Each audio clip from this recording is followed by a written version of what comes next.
తెలంగాణలో 3 కార్పొరేషన్లు 7 మున్సిపాలిటీలు ఉన్నాయి.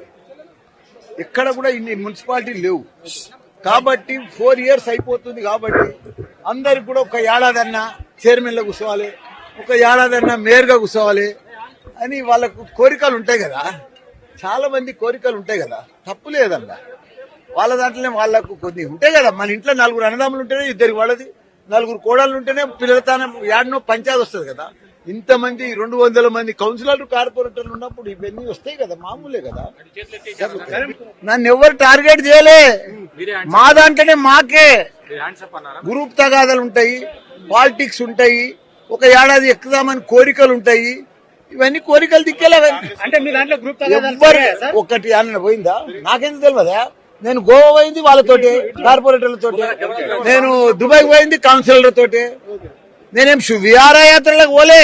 అవిశ్వాసం దాంట్లో ఇవన్నీ కావద్దు.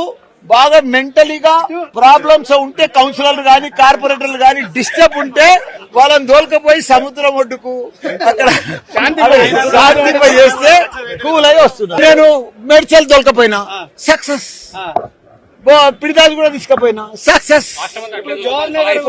రాష్ట్రమంతా కాదు, అరే మా దగ్గర చెప్తే నువ్వు రాష్ట్రమంతా అడుగుతావు.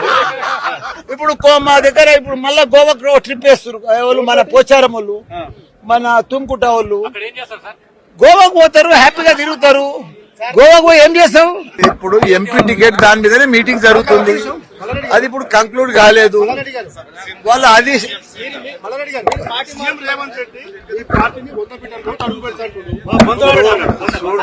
ఆయన సీఎం లెక్క మాట్లాడతలేడు. సీఎం మాటలు కావు అవన్నీ, పద్ధతి కాదు. ఒక సీఎం హోదాలో ఉండి ఏం మాట్లాడతాడు? ఓ లెక్కన పద్ధతి అసలు మాటలు ఎవ్వరు కూడా భరించలేరు. వాళ్ళే 100 మీటర్లు కాదు. కాంగ్రెస్ 130 ఏళ్ల చరిత్రనా? ఇప్పుడు ఏ లోతులుంది అది? 28 రాష్ట్రాలలో ఎన్ని రాష్ట్రాలలో ఉన్నారు వాళ్ళు సీఎంలు? 2. మాది అడ్రస్ ఉన్నది, ప్రజలలో మంచి ఆదరణ ఉన్నది. మా ప్రజలు కూడా ఇబ్బంది పడుతున్నారు. మంచిగా అయ్యో మళ్ళా మా కేసీఆర్ చేసినట్టు ఎవరు చేయలేదని వాళ్ళు కూడా అన్ని ఆలోచనలకు వచ్చారు. కానీ కాంగ్రెస్ పరిస్థితి ఏంది? మామూలుగా ఉన్నది. రేపు మోడీ 3వ ప్రైమ్ మినిస్టర్ అయినా నాకు ఇన్విటేషన్ రాలేదు. ఎవరికైతే ఇన్విటేషన్ వస్తుందో వాళ్ళే పోతారు కదా. అధిష్టానం ఎవరు ఆదేశిస్తే అది చేస్తాం అంతే. కొడుకు కడుతున్నారా, కోడలు కడుతున్నారా? ఎవరికి అడుగుతలేము, అధిష్టానం మీద డిసైడ్.